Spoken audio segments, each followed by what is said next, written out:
லைட்டாக குழுக்குழுன்னு இருக்கும் பேபிஸ்க்கெலாம்.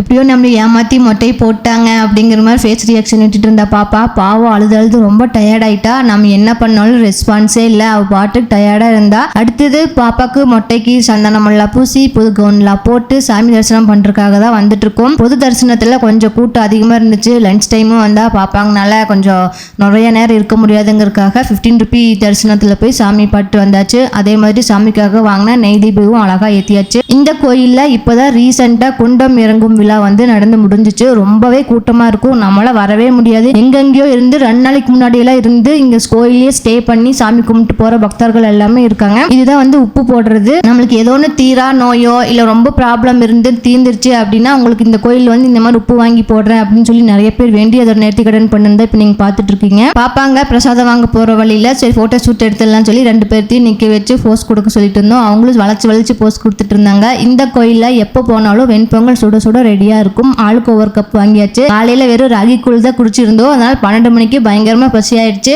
எப்பவுமே சாப்பிடாதவங்க அன்னைக்கு ஃபுல்லாவே சாப்பிட்டு முடிச்சிட்டாங்க. சாமி தரிசனம் சூப்பரா பண்ணியாச்சு. பொங்கல் எல்லாம் சாப்பிட்டு முடிச்சுட்டு நாங்களும் வீட்டுக்கு கிளம்பிட்டோங்க. இந்த வீடியோ பிடிச்சிருந்துச்சுன்னா லைக் பண்ணிக்கோங்க. மீண்டும் வேற ஒரு இன்ட்ரெஸ்டிங்கான வீடியோவில் சந்திப்போம். Until then signing off, VKSS family.